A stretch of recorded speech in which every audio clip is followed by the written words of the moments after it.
Now that we're going? Okay. See, camera is on. The action is alive. Your job to match it. These are 3 quotes from Julie P. Pascal. We're looking at the idea of truth contained in these quotes to continue our exploration.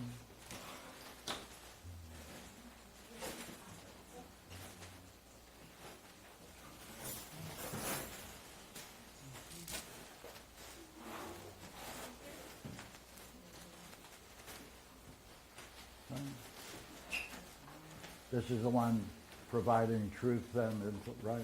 Is that the Well, quote? it was the question really was the birth of it, you know, Okay. the origin of it. Okay. Would you please read it aloud? Everybody ready? Okay. 517B is the first one.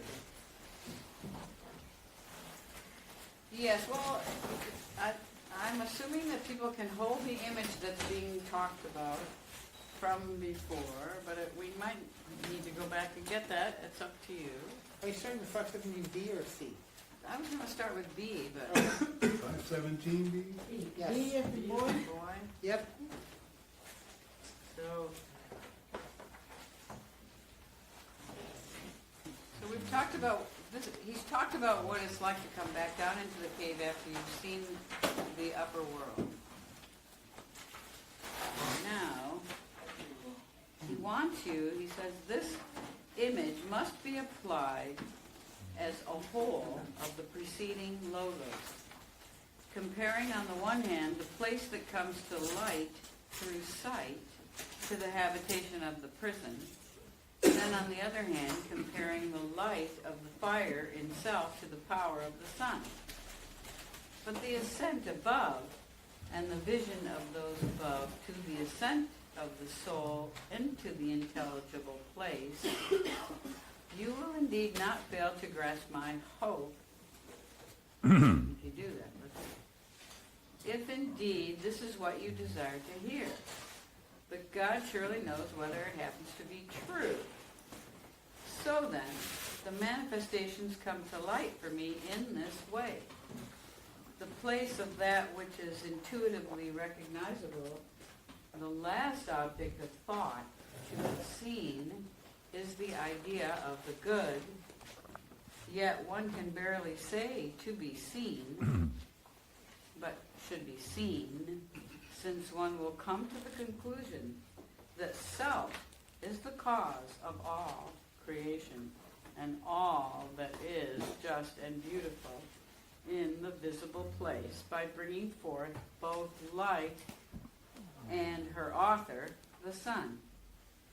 While in the intelligible place, she's the author, providing both truth and intellect, and that this must be seen by one who intends to act soundly, either privately or publicly.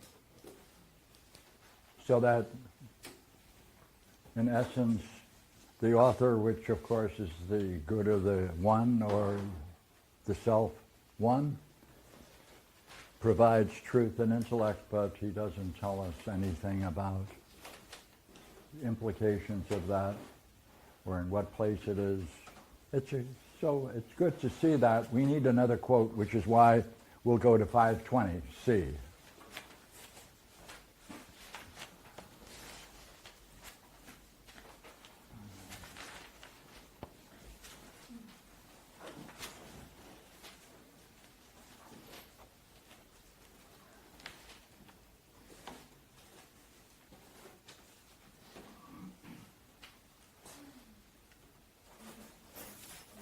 When you're ready, please read it.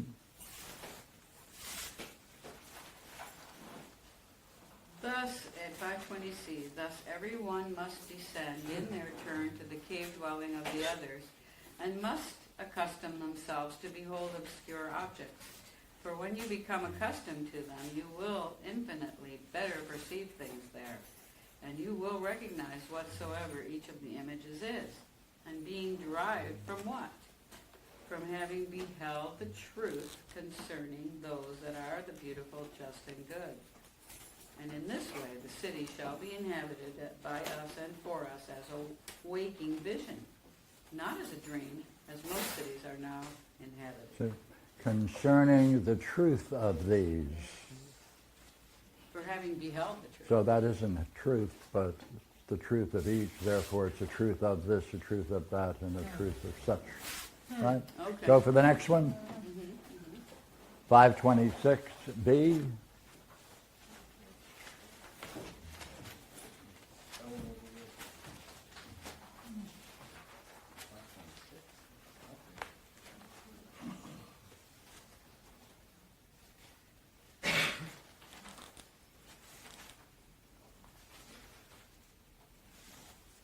Right? And again, we're going to use the idea of truth, but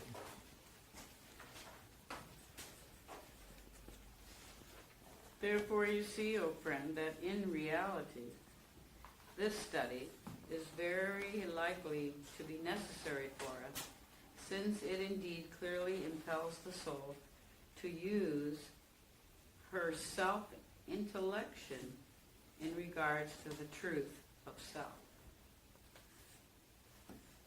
And surely self does this in a very robust way. what are we after? We want to see if we can understand the idea of truth independent of what is called true. This is the truth of self, again, not the truth. So that leaves, see, again, we're left with a mystery.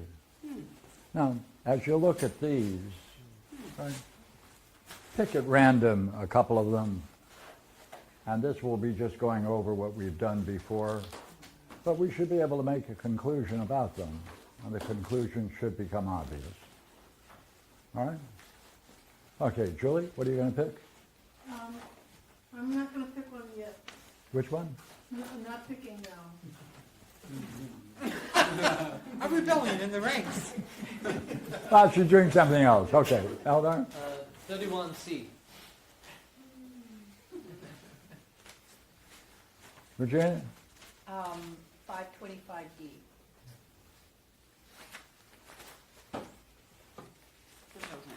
I'll take 533B. Which one? 533B, the last one. 532? 530. Oh, 532 is okay. Okay. Sure. Since Okay, I'll don't take know- 533. Since I don't know anymore. That's not a good it's one. fine. That's not a good one. 525. Not a good one? I'm just kidding. 533B, who's got it? Got it. 530, thank you. 511. Got it. 510C, Wow. thank you. Bill? Okay, take a look.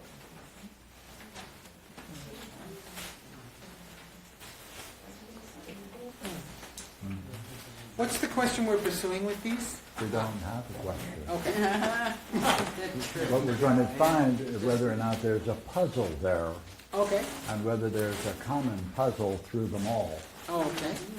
I'm up for it. 533B, okay. B.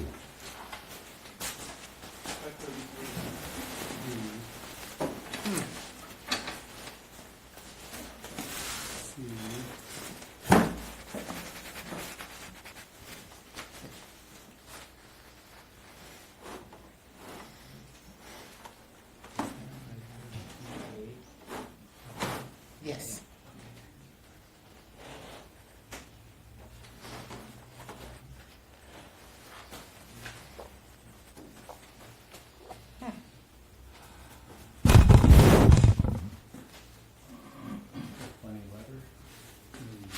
Yeah, what is that?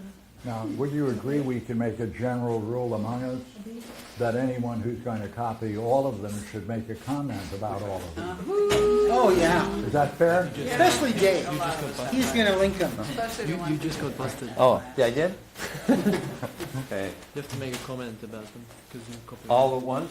Or Yeah, no, not a, yes, as a summary, as a summary? Okay, I'm good or at that. individually and pull it together into a unit. Yeah. Okay. Yeah, no, you can help me, anybody on that. I'm not not a glory hog. These are in high school.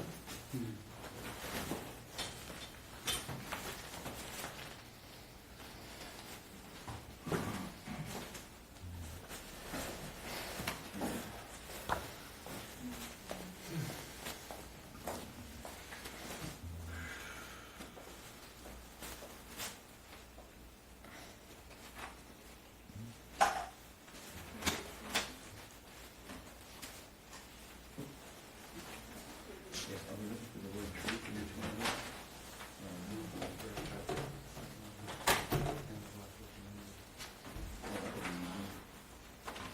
these. Now, the first one is exploring the idea of the image of self.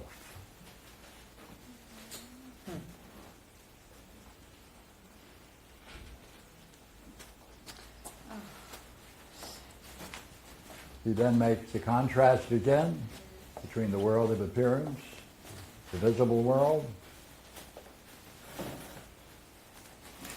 and then he goes on to say, now then, we may also say, now who took 510C? I did, Thank you. Want to read it for us? sure.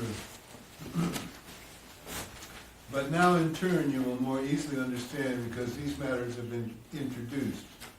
For I suppose that thou knows that those who study geometry and arithmetical reasonings and such like disciplines hypothesize both the odd and the even, and the figures and three species of angles, and other disciplines who are the sisters of these, according to each method.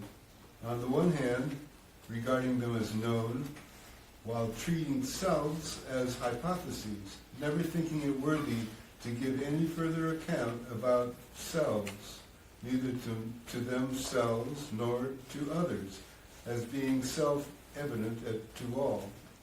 Thus, beginning from these, they proceed to unfold the rest, and with full consent will end at that upon which their inquiry was impelled.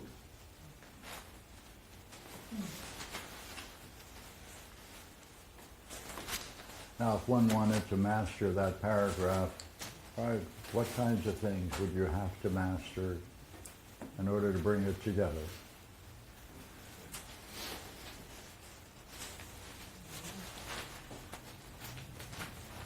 How these things would be called selves.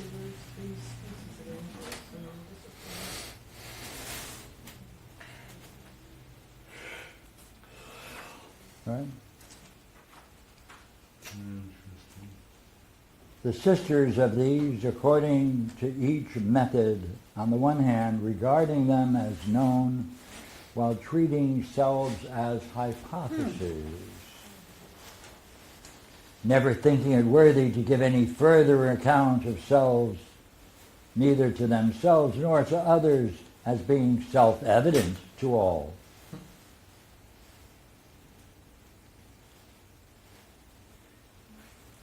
They are self-evident to all. What would you have to know in order to pull that off? You have to be able to treat the selves as hypotheses. Agreed? That's right. Like geometry. Yeah. Am I right? By the way, how do you treat selves, plural, as hypotheses? Is that at all clear?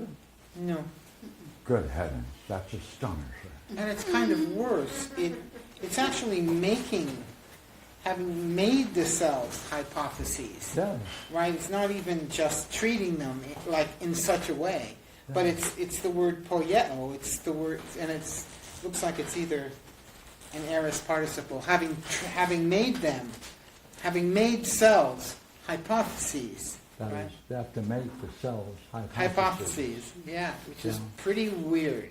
Thank you. But what David? he's referring to as selves are the odd and the even. Go ahead.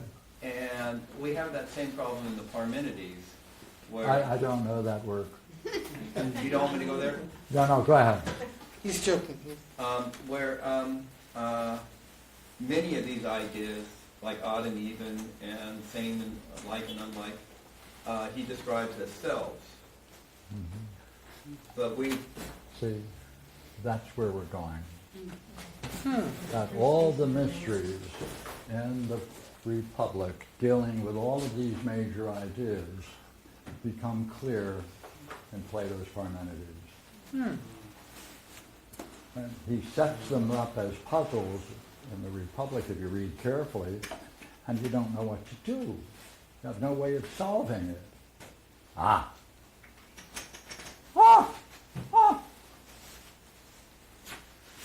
And the Parmenides. Wow. Yes. I did have a problem with the quote that Julie offered. You don't have to go there. But it says, the self is the cause of all creation, Yes, absolutely. and the self is the author providing truth and intellect in the intelligible. Right. So we have two kinds of self, Yes. or two manifestations of self. Right. Thank you for asking that. And How it functions. so is that same kind of self here, where the self in the world is the one based on hypotheses? Yes.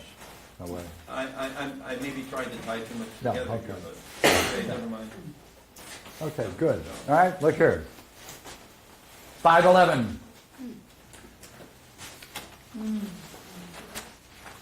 Thank you. Yep, go ahead. So I have the lobe here, but that's where the self word is. This then is the class that I described as intelligible. It is true. But with the reservation first that the self is compelled to employ assumptions in the investigation of it, not proceeding to a first principle because of its inability to extricate itself from and rise above its assumptions. And second, that it uses images or likenesses, the very objects that are themselves copied and adumbrated by the class below them. And that in comparison with the latter, in comparison with these latter, are esteemed as clear and held in honor.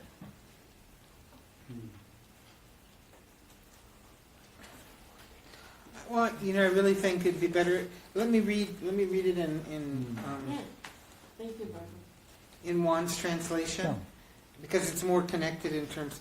So anyway, now then, this, on the one hand, I called the intelligible class, whereas on the other hand, since the soul was compelled to use hypotheses in the investigation of self, by not being able to disengage herself and rise above the hypotheses, she does not proceed.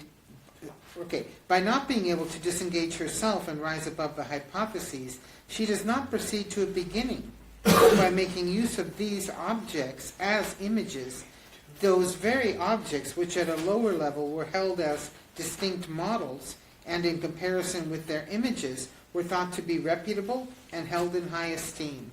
Okay? Now, if you wanted to understand that, what would it assume you have to know? Same question. What does it assume for the reader?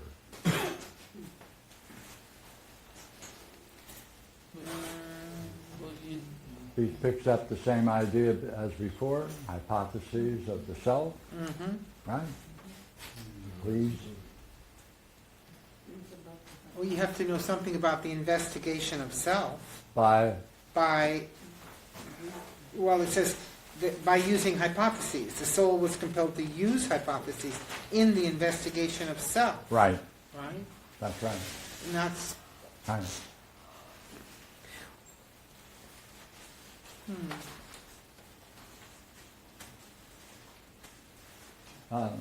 By the way, if you'd like to do it, is it likely you might need a model or an example or a method? oh yeah. Is there one? No. Yes. No. Yes? Where? But you have to use hypotheses in order to explore the nature of the self. Yeah.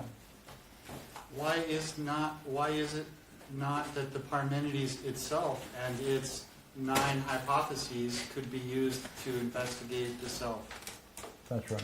Pierre's saying that is the case. Oh, I thought we He just said- said there is not a model for doing No, it. Well, the quote did, but he said all the major ideas or puzzles in this group of quotes become clear in the Parmenides. Yeah, I thought that's where we're going. That's why I'm, yeah, exactly.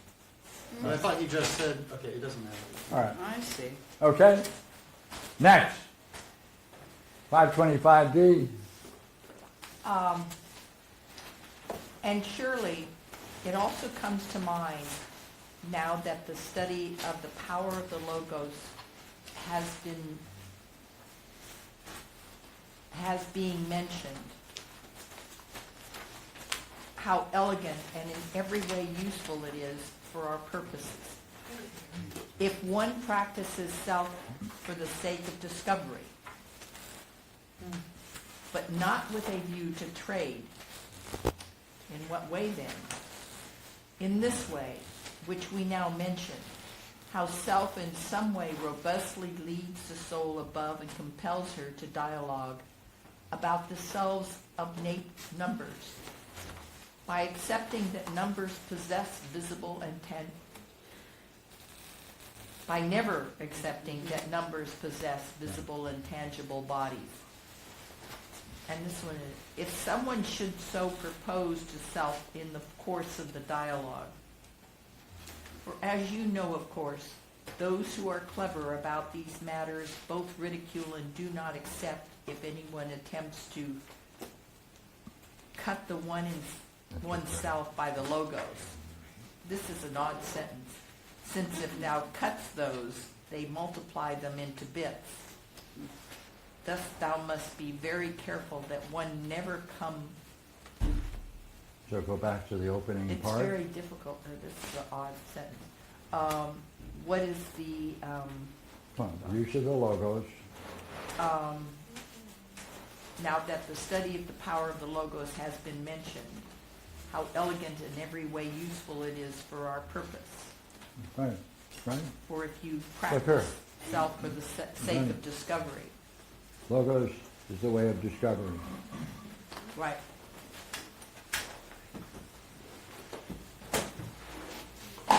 By the way, does he do it or make the claim? Claim. These are all claims. Oh. All right, come on. 530, 5:30, back row. For someone who was trained to some degree in geometry, upon seeing these figures, would be led, I think, on one hand, the resulting workmanship to be most beautiful. Yet they would certainly think it ridiculous to take these things seriously, as if they were to grasp the truth in themselves about the equal or the double or any other symmetry or proportion. Yes, and we covered that before, Yeah. right? And we have that mystery. Okay. 531C. That's mine. Yes, please.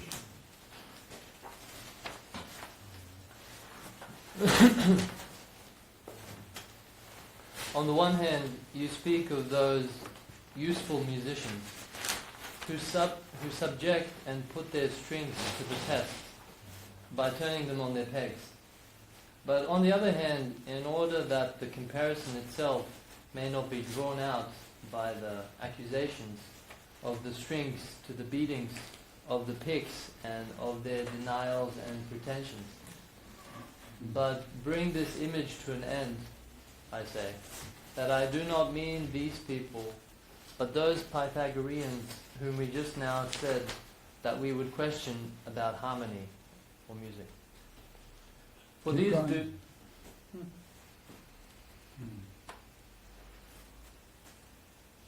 For these do the same things in music as the others did in astronomy. For they search for numbers in these symphonies which are heard, but they do not rise up to problems, to inquire what numbers are symphonic and which numbers are not, and the reason why they are one or the other.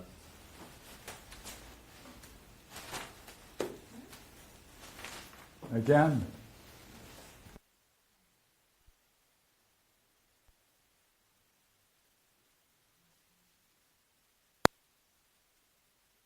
$532. 532. This is it not now the case, O Glaucon, that this is the self-pasturage, which the art of dialectics accomplishes or comprehends, which by being intelligible may also be said to be imitated by the power of sight, which power attempts, as we observed, first to look at animals themselves, then at heavenly bodies themselves, and then last of all at the sun himself. Thus, in the same way, when anyone attempts to use dialectics by the logos without any use of the senses, they are impelled to that which each self is. And if they do not give up until they grasp the self-good by the self-intellecting, then self arrives at the end of the intelligible, just as that does at the end of the visible. Yeah. Is it self-complete? No. Or do you need something else? We need something else. Such as?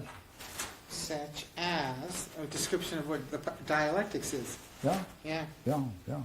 at the very least. Could you add more?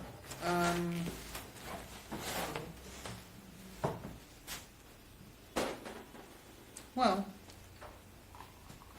this is a description in a way of the end of a trip, but you don't really know how to go on the trip, right?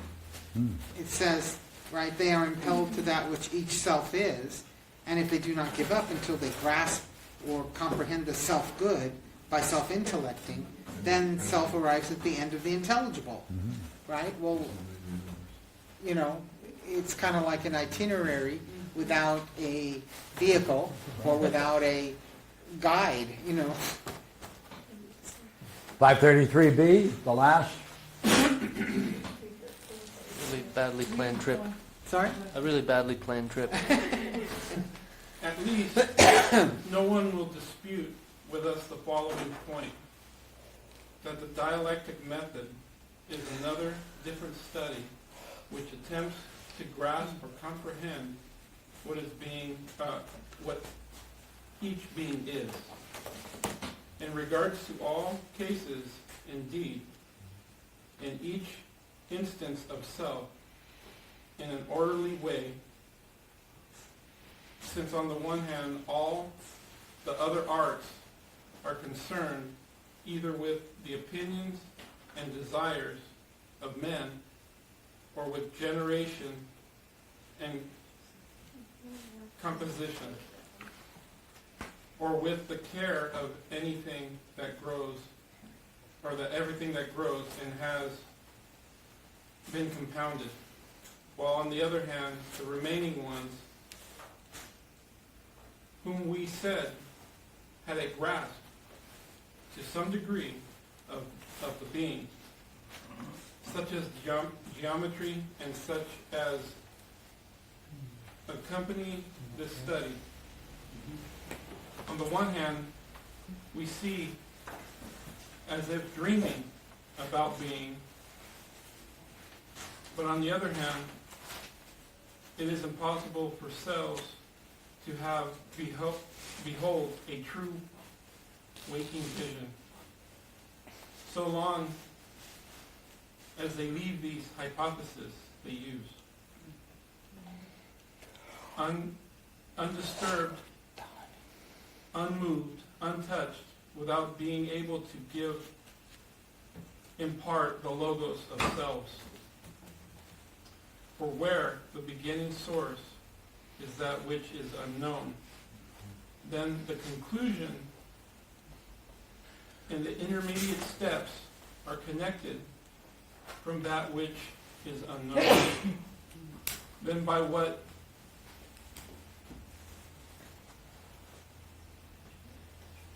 contrivance can an agreement of such a kind ever become knowledge?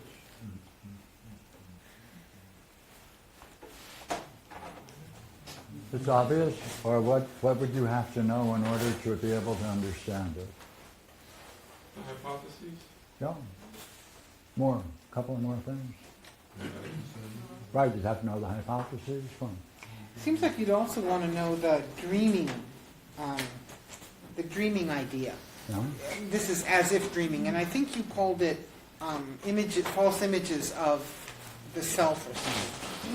But, right, the false hypotheses of the self. Seems like you want to know what's meant by these,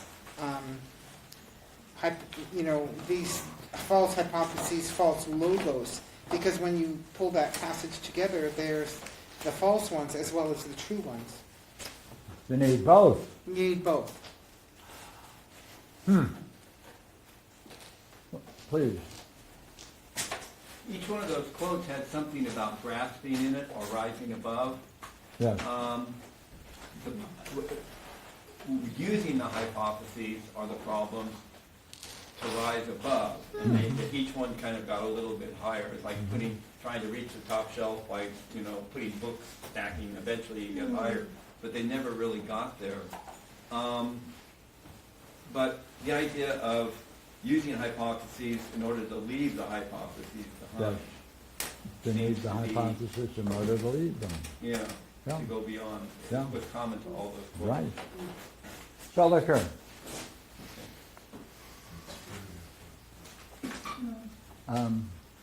Have to use the hypotheses in the investigation. You have to use the logos as a way of discovery. You have to know the idea of the one in numbers and what way they're symphonic or come together. You have to know the true and false hypotheses. Right? It's nice to know that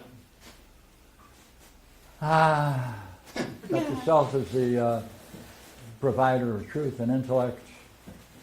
And we have to get this final statement of what, after all, is the truth of the self. Ah.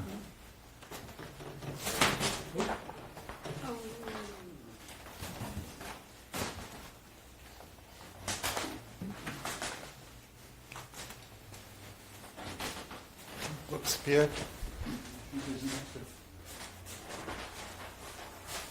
Ah, thank you.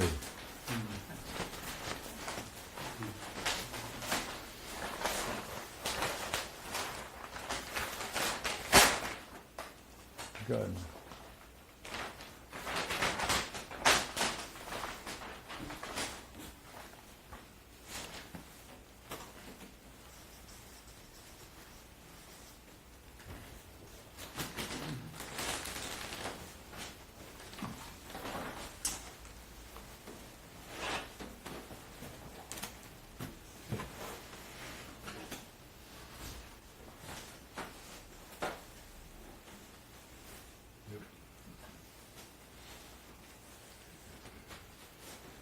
Remember now in the Republic, he says he's not going to talk about the one of the good.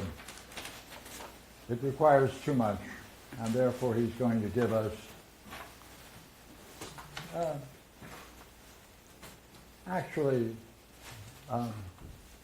the air, or bring what is brought to birth from this. And that, of course, it takes on the name being,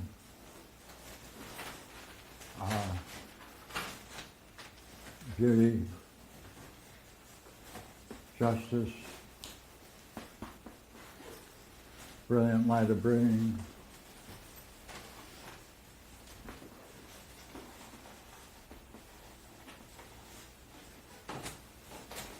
the primary sense of this as experience is this.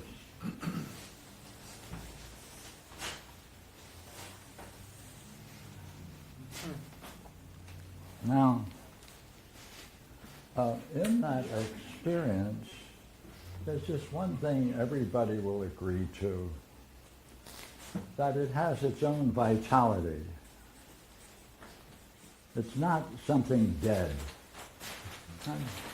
It's not a snapshot. It's something that has a vitality, living without being, in terms of creatures living that need separate nourishment and care and proper development. It has its own vitality. What kind of vitality is it? It turns, as it were, while it remains the same, it's always different, saying the same, because it turns upon itself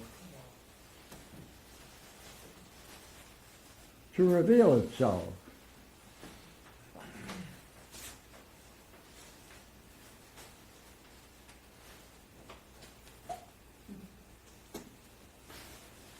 Right.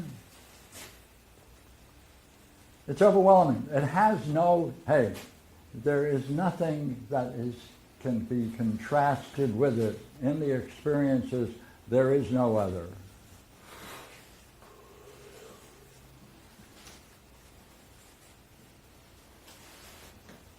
So therefore, in a way, you can say the totality of this, given the nature of experience, that it is a oneness.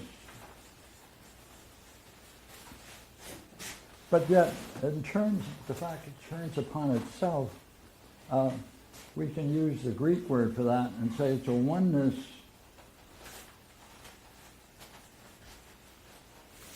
that actively, continuously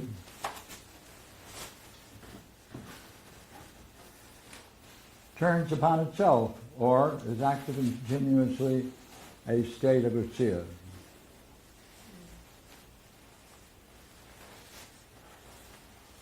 Because usia means this very thing. So this experience can be called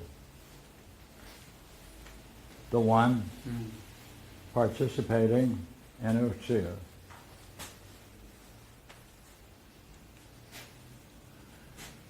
This is what Plato wants to push in the Republic, not this.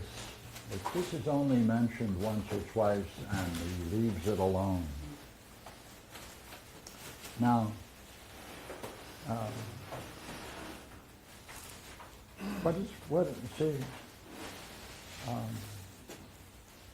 to unpack this and see in terms of strict language, what can you say from this one statement that summarizes as a description of the nature of the brilliant light of being? Right? One participates in usia. Well, by the way, would you agree with just something obvious? If anything at all is dual, or is it twin forces, male, female, any dual distinction whatsoever presupposes that each is separate.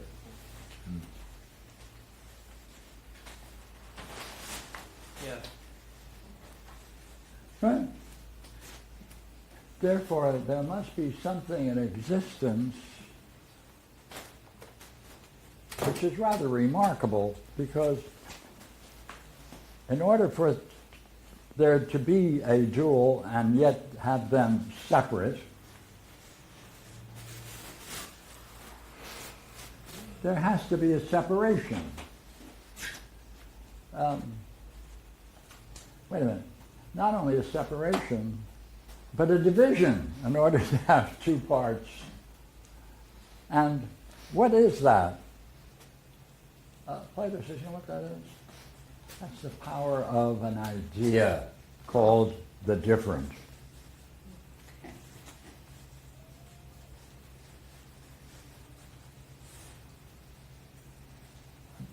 Notice, he puts a "the" in front of it. That gives it a mode of existence. So therefore, for this idea to have any mode of existence, it presupposes this curious property, the different. To separate them, and in separating them, allow a duality to exist. So look here. You only have three ideas, therefore, fundamentally, in this idea of the brilliant light of being. You have one in a process with another. This is a process. this is something going on, right? Therefore, it is the vitality. Right? It's going on, it's continuously going on. And it presupposes, since we can make the distinction, there is this curious thing of the difference that makes that possible to make these distinctions. So therefore, we really only have three ideas that can capture the nature of this brilliant light of being. That is, one, ousia, and different.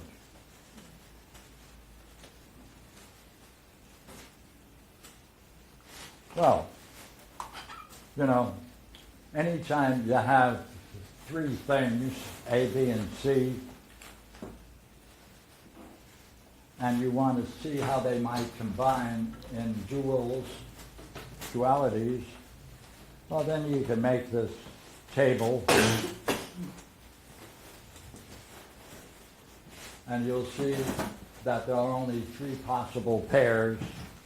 Therefore, you can have one in ousia, you can have one in different, you can have different and ousia, and different in one. Hey,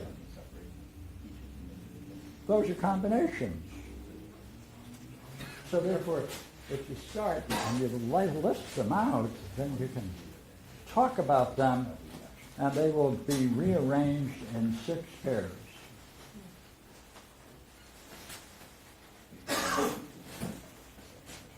Hey, that's curious. Well, that means fundamental to this brilliant light of being, there are these 3 ideas that capture the dynamics of what's going on in that brilliant light of being.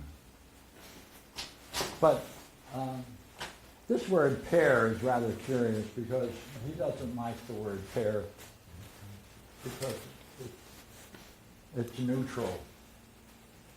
So he calls the pairs couples. Therefore, it has that image built within it of an intimacy, right? As lovers are. Right? So therefore, there are basically 6 couples possible.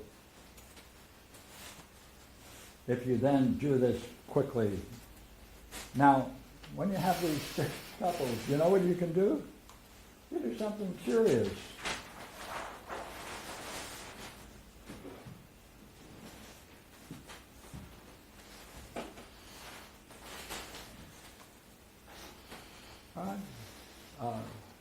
One, ousia, and of course,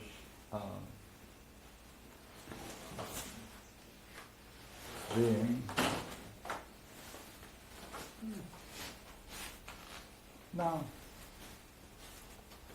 as these combine into 6 couples, we can say, oh, let's see, you have 6 couples.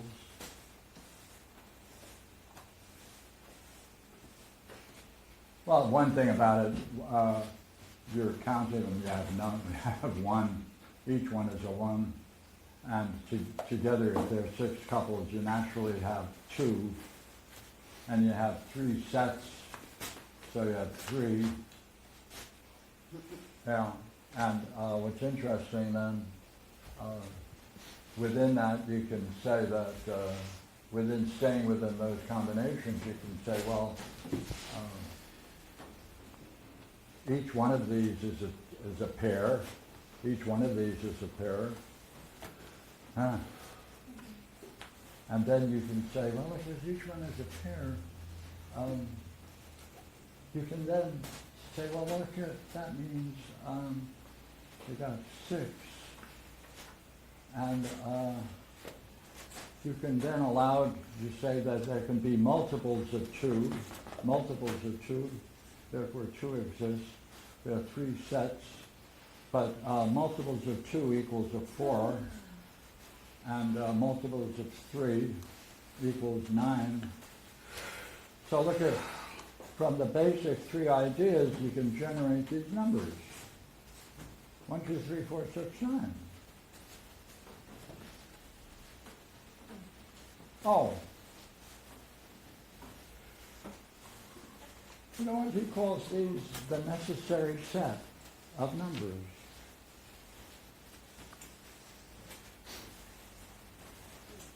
Look here, what does that mean? That means you can derive numbers from these combinations of these three ideas. Well, if you can generate them from metaphysical ideas, then numbers are derivative of these three metaphysical ideas. Yeah. I think you mean one ousia and different, don't you? Yeah, excuse me. Just to be Yeah, clear. no, different. Thank you. Sure.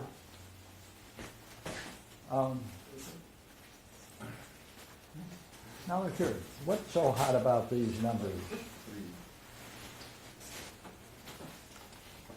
Do they come together in some order? Can they be arranged? Do they come together in some set that is that has its own unity?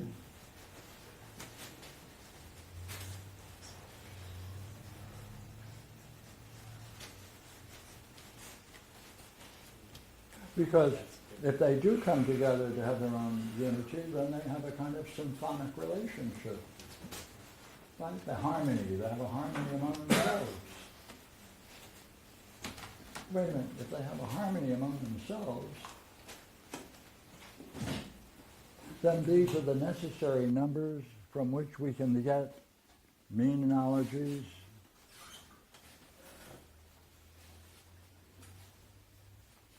of arithmetic, geometric, right, and harmonic mean analogies.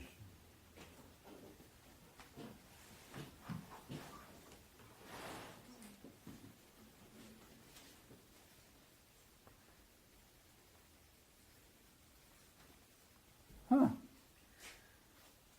And if they can be derived from this set, then we can then say this necessary set of numbers are then the least number that can be used in these analogies as a limited set. Wow. Huh. Wait a minute. Each one of these is purely a one, right? There can be sets of them. There can be 1, 2, 3, since they're sets of 3. So you have 1, 2, 3 as the natural divisions of primary numbers, basically from our metaphysics. So there are 1, 2, 3 are the basic fundamental numbers. Huh. Well, you know, in a rather quick way,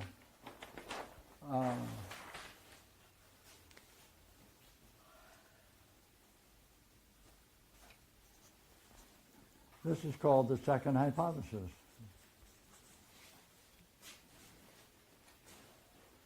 Therefore, the second hypothesis can be a metaphysical understanding of the brilliant light of being.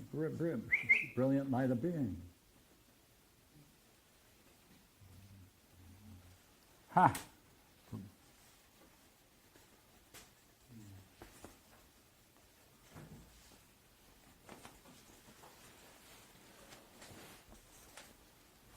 Wait a minute.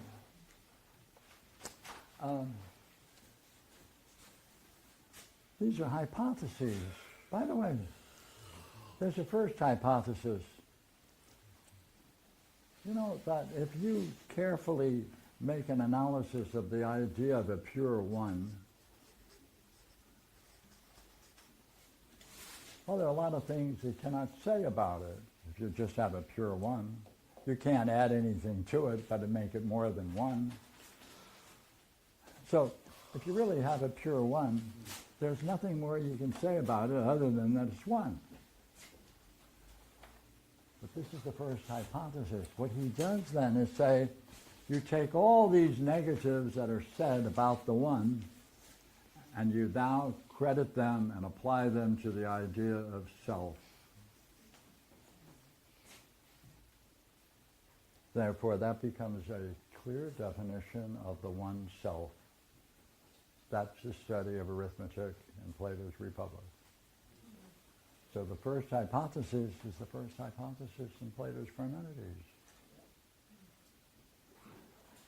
That's rather curious. Look here. This is also called, theologically, as the idea in the mind of God.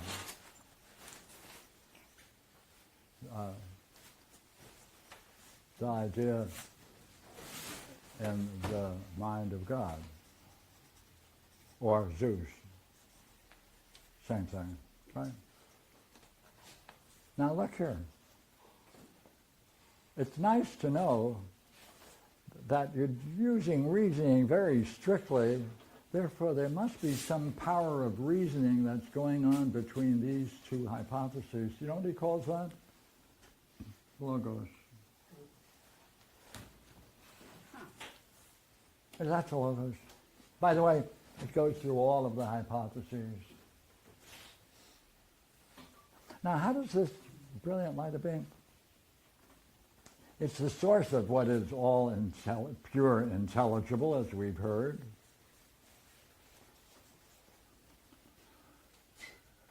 Eternal, vastly powerful, innately intelligible. By the way, we do not agree that as you look at the instance, like the eye only takes 32 shots a second, and each second we call instant. And from this, as it continues, it develops a development, a kind of change that allows development, nurture, growth. Where does it come from? He says, I'll tell you where it comes from. Because you have to understand change. Between any two moments, all right, this is the present.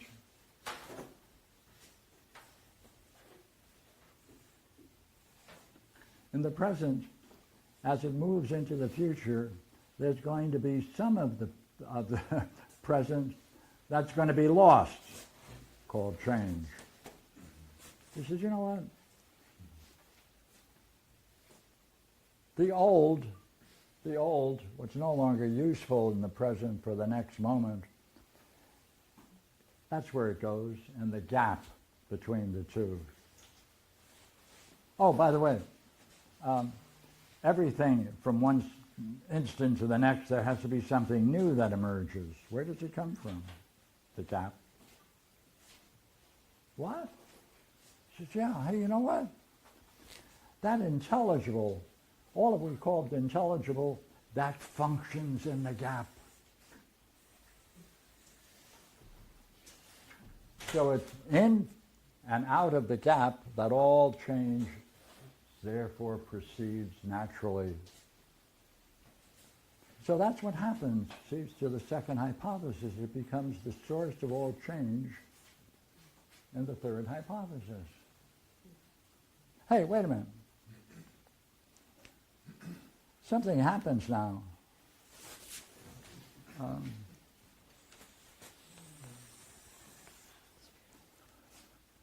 In all of this, you can call all of these things other. So you can also ask, if the one exists, how does it relate to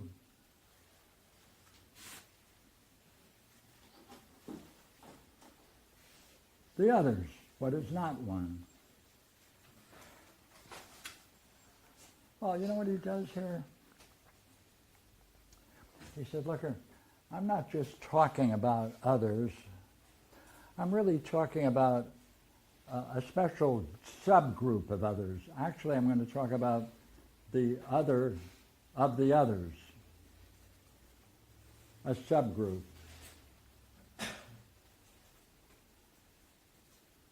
So that therefore you can have the one and you have others, but it's split. Therefore he can talk about this kind of other and this kind of other. There are two kinds of others. This is a subclass. Oh. Huh.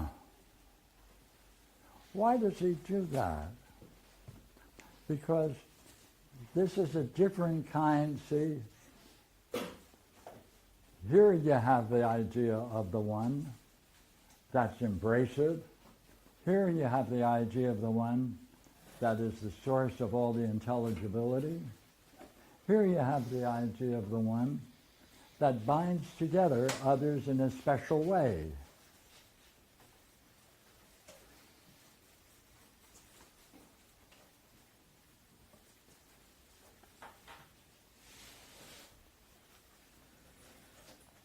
Curious way.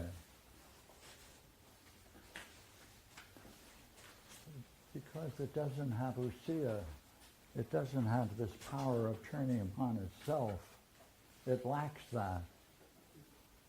So therefore, the beings in the subclass of others, the other of the others, live without that reflective capacity, and therefore everything follows from that one omission. Hey, you know what they are? He's defining the nature of believers.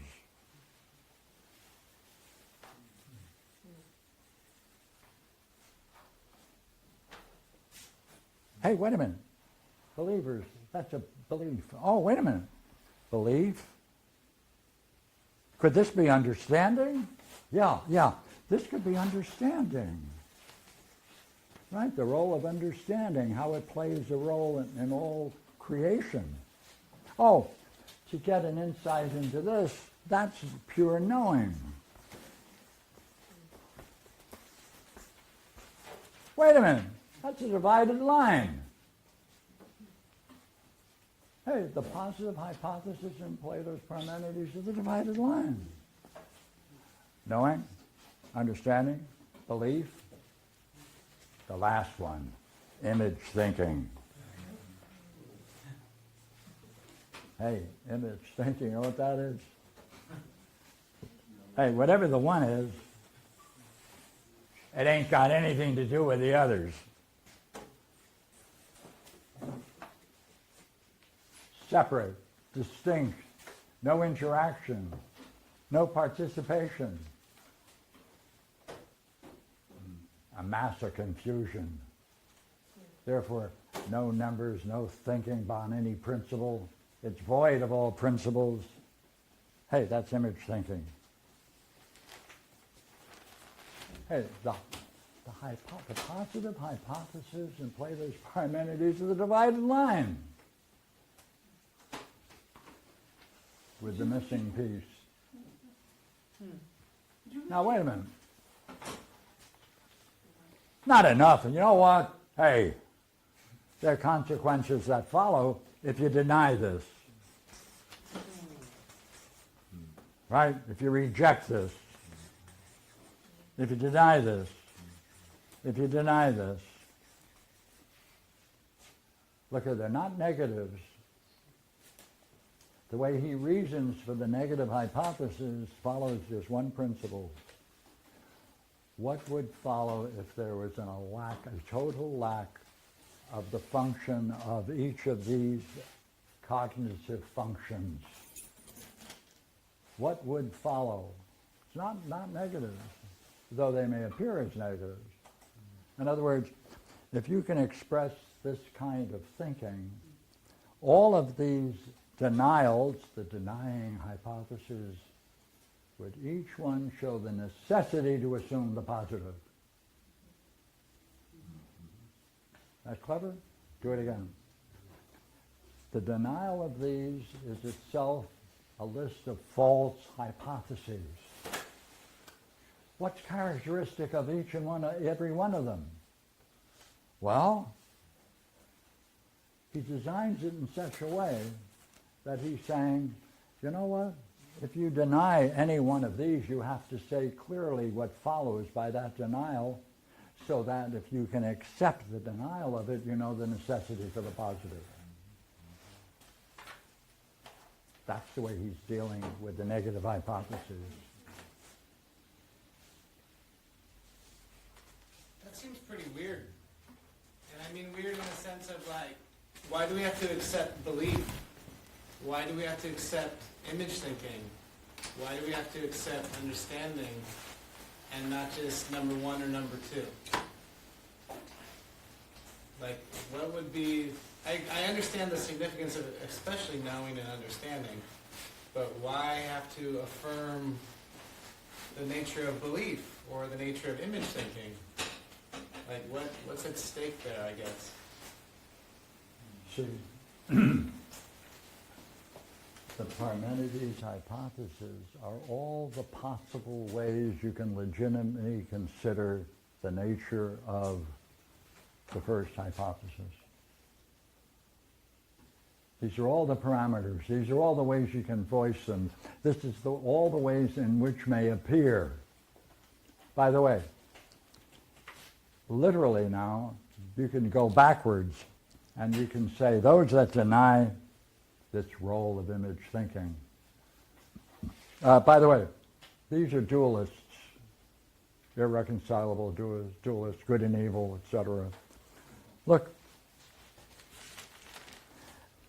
if one sees the denial of this in such a way that you can see the necessity for its existence, the same thing can be true for each level.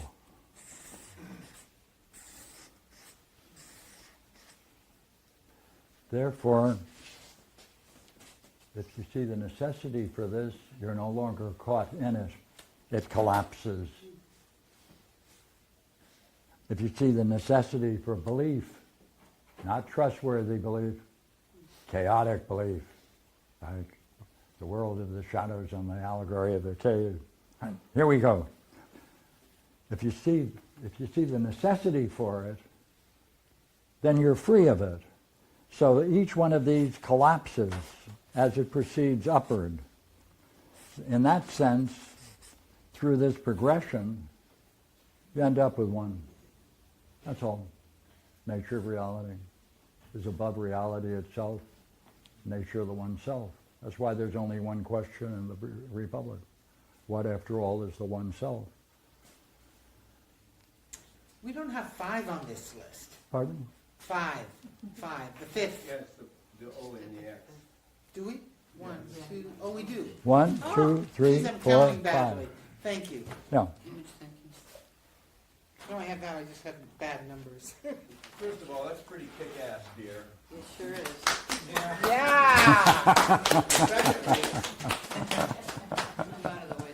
Secondly, Come on, more. I'm beginning to have to change my view of the 8 following hypotheses. I've always put 6 below 5. Really what I need to do is put 6 next to 2. Right. And it's like That's 2A right. and 2B, 3A and 3B, because of what you said, to Yeah. accept the negative means that you must recognize the positive. Right. Which means that they're really a couple, they're That's really a right. pair. That's right. And I no longer have to figure out why 5 is below 4. Right. I mean, yeah, 5 is next to 2, Yeah. I think, Well, look, see? which is even more kick-ass. Yeah, see? Now you can play. That's what you're doing. Now you can play with the hypotheses. So that if you want to master any one of these, it's of necessity that you study its opposite. So that, hey, 1, 2, 3, 4, 5, all right? 6, 7, 8, 9. So if 5, do 9. If 4, do 8. 3, 7, 2, 6. Or follow all the way down and take a trip down and we go the other way up. Back row. In the Republic, he talks about going up through the hypotheses. That's right. So, That's exactly right. and dropping and looking at all the assumptions. So That's right. in each of those hypotheses, are assumptions as we move up? That's or right. would you have to go through the pair? Okay. That's right. Well, I had two That's right. questions. It's progressive. You can go. It's a developmental model. It's a what? Mental model, developmental. Oh, you didn't, I don't think you heard. I said, it says in the Republic you move up through the hypotheses, looking at their assumptions, and as you're going through them, then you can move until you reach the top. Do each of the hypotheses have a set of assumptions that you can look at and then drop those away? I thought we were saying the same thing. Oh, okay. I'll take your way of expressing it. It's perfectly legitimate. Oh, Yeah. okay. No, that's perfectly legitimate. I just thought you may not have heard. No. That's right. In other words, this is a model for psychic development. Right? As you proceed all the way in, you're then learning about each possible level in such a way that if you understand it to that degree, you're free of it.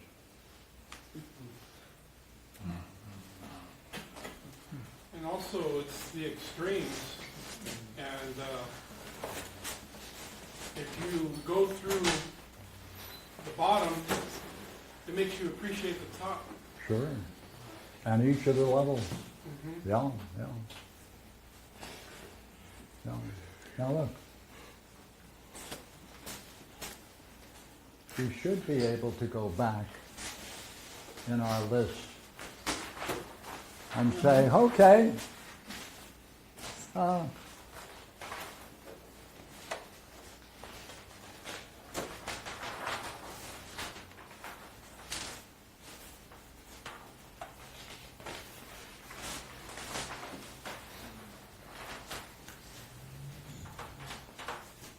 we must use the hypotheses in our investigation.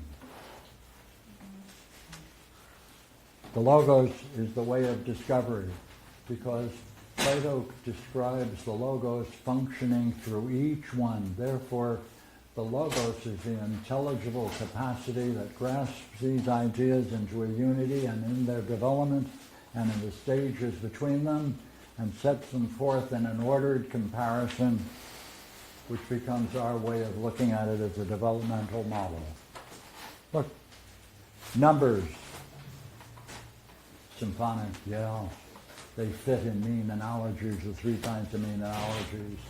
And there's also the fourth, by the way, if you really want to play, and that's the golden section. And what is significant about that is that in the golden section, there is no common denominator between each set. What does that mean? Therefore, they are incommensurable with one another. Therefore, there's no possible linkage between one another. Uh-oh! What'd you say?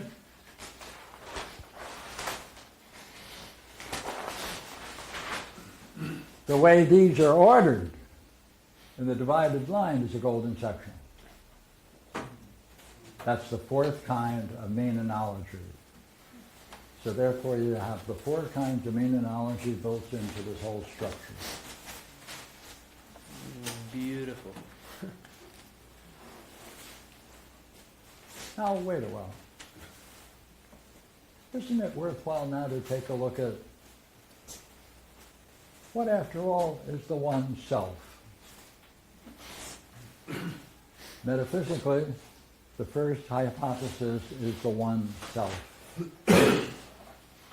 That's the only question in the Republic for the whole Philosopher-King's training. All the others are subservient to it. So this is the question, see? What after all is the one itself?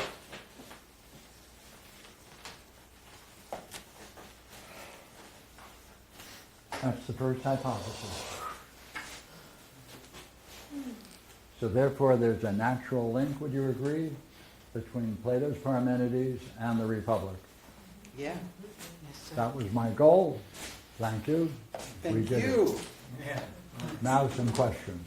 Do we have tomorrow? Well, have you been able to describe the incommensurate leap that goes between each of the levels of the hypotheses? Yes, the allegory of the cave is Yeah. equally incommensurable.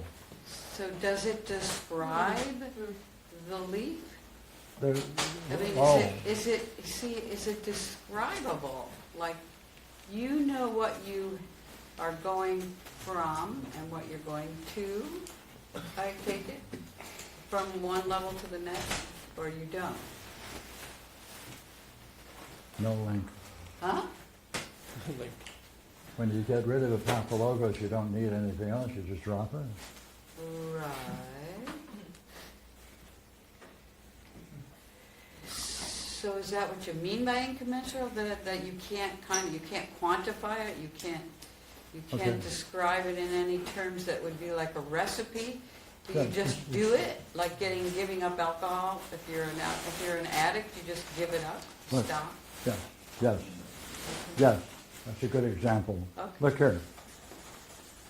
I'm using this as a model for the fact that each one is so separate and distinct that there's no way you can use the data you're in to get out of it. Correct. You have to be above it. You have to see its falsehood, drop it, Right. that's all. And that will then allow you to be open to the next stage. Hmm. And in that sense, therefore, it is incommensurable. No.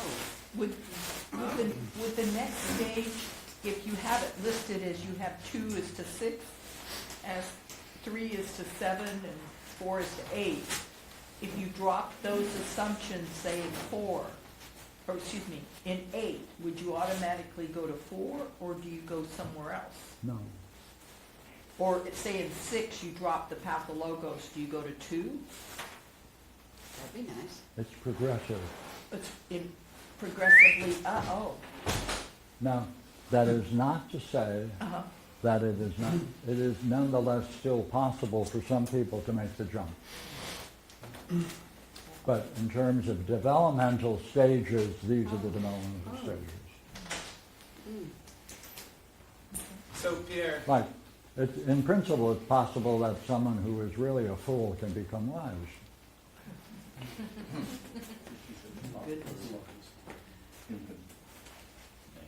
Right, always.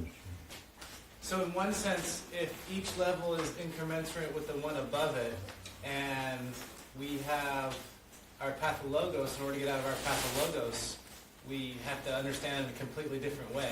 We can't use the pathologos to get through the pathologos. Okay.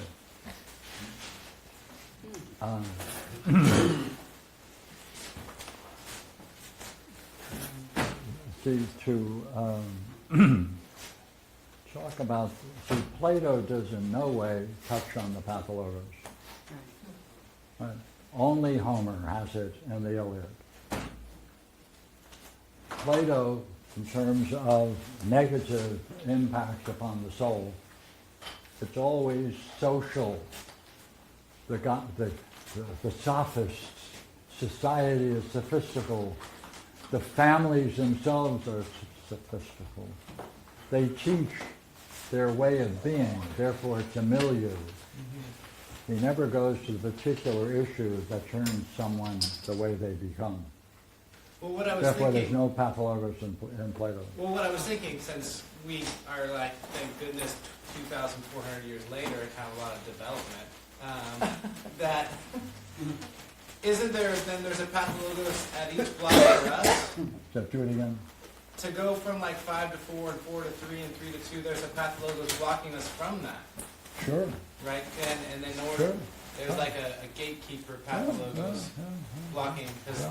it's, look, Or, you have to go through it to even or it understand the will next allow level. glimpses of the above which will never be integrated within it. That's always possible. Wow. Because the pathologos will overpower Well, the logos yeah. of that. So, that's right. Okay. So once Okay. again, Let me- walking away for Next thing. What was Right? it? Okay, ready to go for the next one? I didn't catch that. Can we take a 5-minuter Oh. for a battery? Right, take a break. Josh, what was the last point you Take a made? break. Josh, what was, Not yet. Jeff is still setting up. Okay. Thank you, Bob.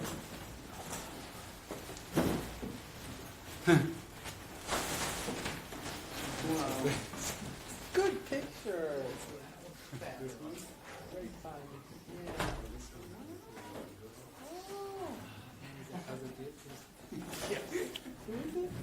Oh, she said. Cousin is.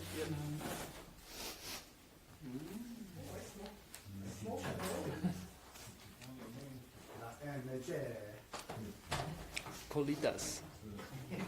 we came in already.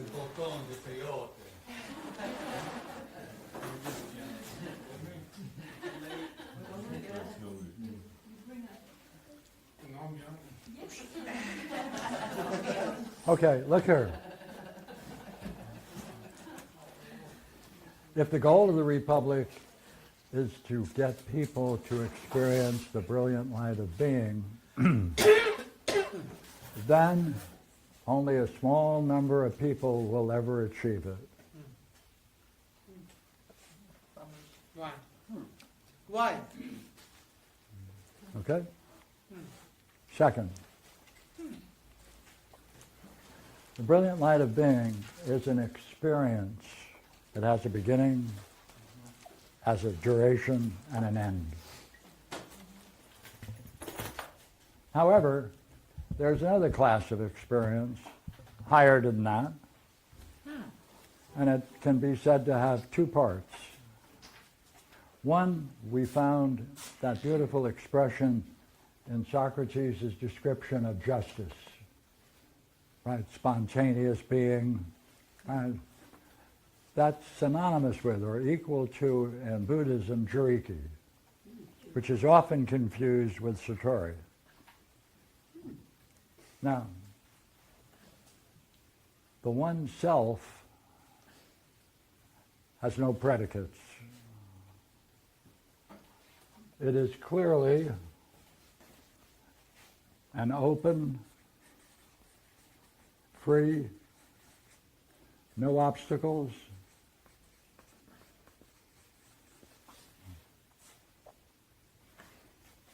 has its own integrity,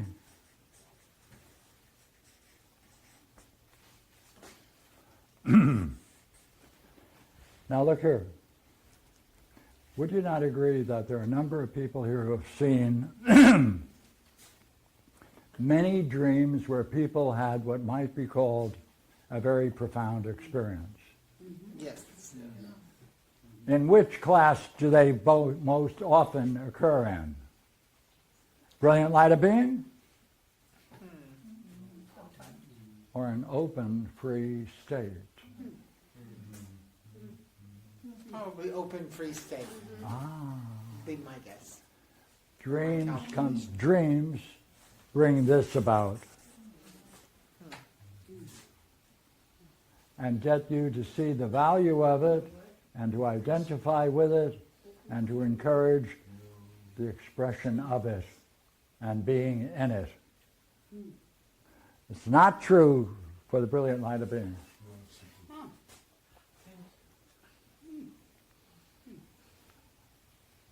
So therefore, in Plato's Republic, he is only concerned with this state, which is the second hypothesis. And he says, hey, I'm not going to talk about the one or the good. No. I hope you don't mind. I'm going to give you something else. Actually, the offspring of it. That's the brilliant light of being, or the idea of the good. Hello.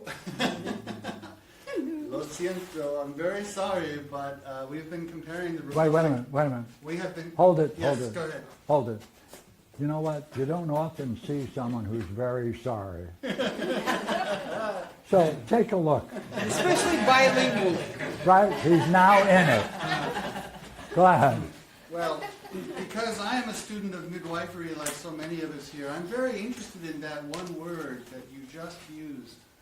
Very curious. What's it called? Offspring? Yes, an offspring of the good. How does that work? You mean, how does it give birth? Yeah. Yeah. Good question. God only knows and he won't tell. Is that an incommensurate one? Yeah. Yeah, I'd Yeah. say so. In dreams, here in dreams, though, people talk about luminosity, light. How is that different in that open state versus? You would have to see whether or not it can change divine luminosity or not. If you've never experienced it, you won't be able to see it. If you've seen it, then you know whether a person's in it or not. That's all. That's a major point. I don't know. Yeah, well, That dreams point towards that rather than that. yeah. That's- Though, wait a minute, in truth, you can have both. Okay. I'm just saying, it's rather rare, significantly rare. Or let us say the frequency of one over the other is quite considerable. You mean you can have both at once? Is that? Do you mean you can have both at once? Sure, no. Oh. I can't both at once. Okay. Right. Do you see that as a? How do you understand that? Like the, Give me a puzzle. or is that one state preparation possibly for the other? Vice versa, like, no. See, this happened, remember, those of you who remember the story or who were present in England, when they brought up a guy who was in the middle of a Jesus Saves Me psychic experience of luminosity, and they brought him up to me to confront him, to see what I would do. And I just said, does everything have a cause? He said, yeah. I said, well, does every experience have a cause? Yeah. I said, well, then the experience you're having has a cause that's more profound than this. Turned white, committed suicide that night, and they blamed me for his death.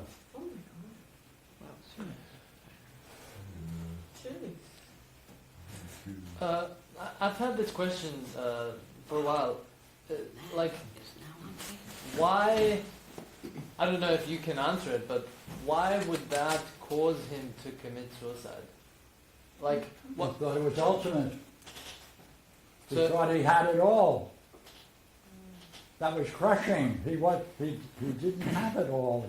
It wasn't the highest. It wasn't the most profound. He saw it. Oh, there must be something greater.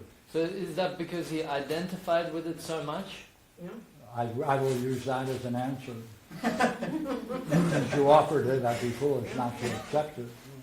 That's why I'm called Pierre the Agreeable. Also a question. So the realization that what he identifies with so strongly is not the ultimate caused him to. Evidently. It could have been other reasons, I don't Right. know. But that's what they did. They blamed it on. I may be missing something, but I did like Bradley's question, which was, is one a preparation for the other? And you answered with this story, And so I'm not making the connection how that was a response to his question. I'm actually wondering about the open, free, no obstacle. Like, would you say that's the self, or yeah? Free stated. I'm curious if that one's higher than the brilliant light. If that's how you see it. Yeah. Right. Okay. Thank you. Did you say yes? Why? Because it's empty No predicate. of it. Because there has to be a cause for it. And the cause is always more profound and greater than its effect. Of the experience? Or which one are you talking about? Well, To answer. I missed that last. Right. Good, thank you. You would have to be saying that Brad was saying that the open state is the cause Yeah. of the brilliant. experience, correct? Right? Like- Yes. It's prior. Yeah. Yeah, it's possible to say that. That's often said. Is it true? That would be, Huh? we can say that, but is it, that cannot be in the realm of experience, Ah, because there can't be anything higher than brilliant light of being as an experience, so therefore it's not going to be an experience. huh. But the open free state is the condition for it, right? That's It's conditioned for what? for the experience of the most brilliant light of being.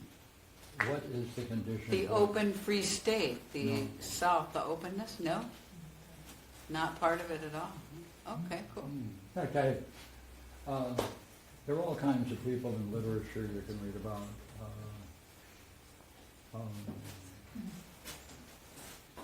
The guy who did the book on consciousness, he went to a party, and the party they was reading poetry, and he was a professor. Actually, he quit and was writing. He left the group, walked down the street, bang! Brilliant light of being slapped him. Nothing preceded it.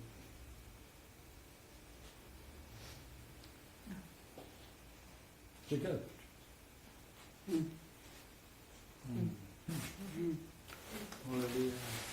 Here, then the experience is one, some people have, I've had one, while I was sitting right there behind Barbara. While in meditation, I would call it a free state, a free state experience. Free of what? Free of, I don't know. You see, in the brilliant light of being, that you ain't going to do anything. It's overwhelming. It's omnipresent. You can't have a cup of coffee. That's why it's always sad. It's sad. Are you saying that you have to be dead? But in the one self, you can have your coffee and drink it too.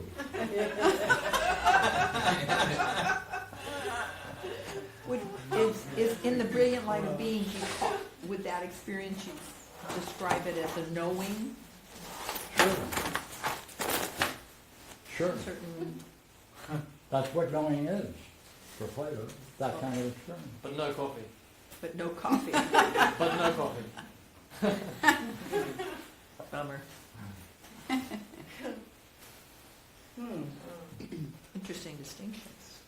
So, Why is it? I'm sorry. So, you see, Plato could have written another book dealing with the first hypothesis Right. and the implications of that.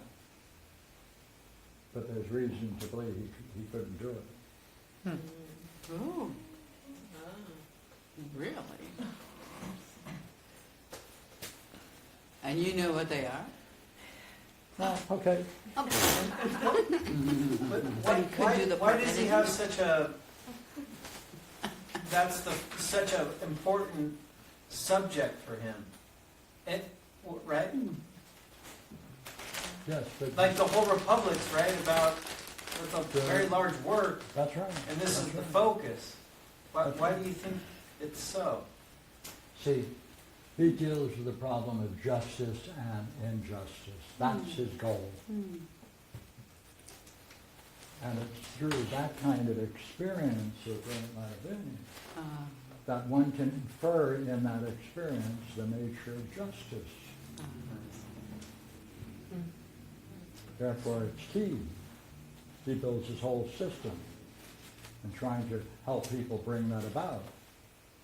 And by the way, for those of you who are interested in it, he says you shouldn't do it when you're young. You should wait until you're mid-age, after you're discharged the duties of the family. Right? So you're in the right place. Though in the Republic he says you have to bring them up from their youth. But he does specify that this game of philosophy really belongs and should start when you're in the middle age. Say that again? And No. This game philosophy should start when you're in middle age. That's what Pierre says. I'm beyond that. And since 70 is the new 50, we're...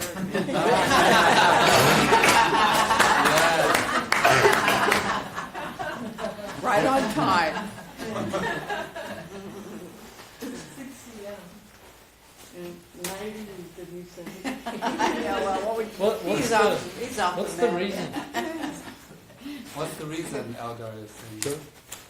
What's the reason for middle age of starting What is the reason for? learning philosophy in middle age? Well, in truth, if you go to the first one, there isn't any. Does Plato give one, however weak?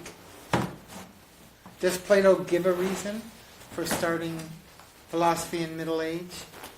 Yes, he says, when all of your duties have been discharged and you have nothing binding you, you can then devote yourself to philosophy. Now go back to your question. Right? What's the reason for it? To be more accurate, curiosity. What? Curiosity. The reason for the brilliant light of being? Curiosity. Wonder. Wonder. Yes. It should be, hey, do you have a self? How profound a view of the self is it possible? Is it possible to experience it? On what level? What holds you back? What do you have to do in order to proceed in it? Is it worth it? You'll never know unless you do it. Why believe someone else? Sure. Is the reason why, ultimately, the reason why Socrates doesn't think he can take Glaucon beyond luminosity related to his lack of a concept of pathologos? He doesn't have a pathologos. You're assuming, well, all right, yes. But that wouldn't be a Platonic answer, since he doesn't have the idea of a pathologos. No, that's what I'm saying, is it, well, it wouldn't be it wouldn't fit into the Yeah, internal integrity of that's the right. work. Yeah. Okay, so there's another reason for it, okay. Well, because I'm thinking if he did have a concept of a pathologos, he would have he might have written a different work. Well, In which he can That's say to his problem. Glaucon, hey, let's have some midwife talks. yeah, his problem is with Homer. You either appreciate Homer, then you appreciate midwifery. If you reject Homer as a way of exploring the nature of the self, then you have to do something else and go into a different path. Remember, Plato is not Socrates.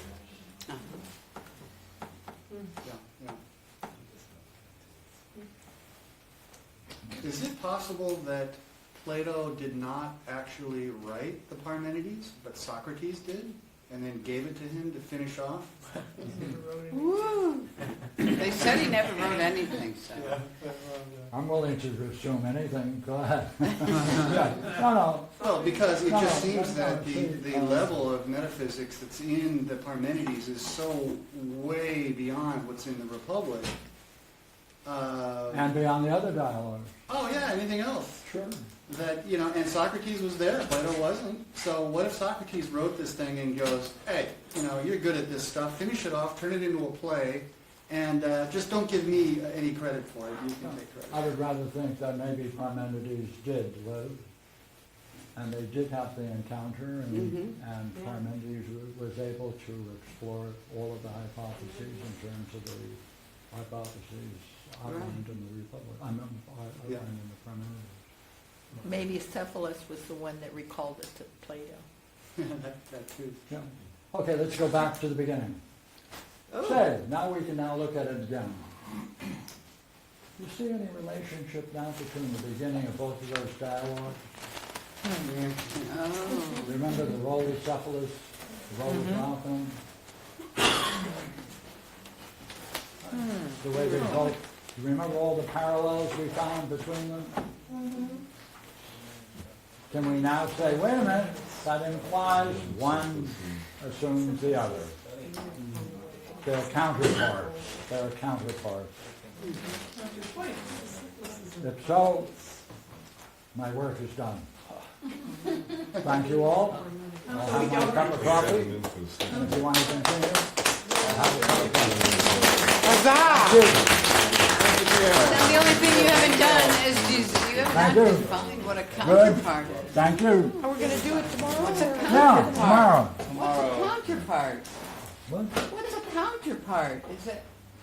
What does that mean to be a counterpart? Is it two parts of one thing, Yes. or are they Yes. mirrors of each other? Or Yes. I mean, what kind of? Yes. Whoa. What an answer. You can announce your work. All right. Say, I don't know. David said he thought the Yeah. positive to the negative was a couple. He said that. Because I won't be here tomorrow. I won't be here got tomorrow. an interesting story. Oh, good. Our colleague Brad has decided to take the Oxfording pictures and artfully represent each one of them by figures of his own artwork. Huzzah! All right! And I've seen several of them. They're really Lovely. They're really his Oh, kind nice. of work. Beautiful. All right, is he doing your Oxford pictures? Yeah. Oh, beautiful. Yeah. Thank you. Whoa, when will we see this? I don't know. Oh, okay. Hopefully soon. Hey, there you go. Yeah.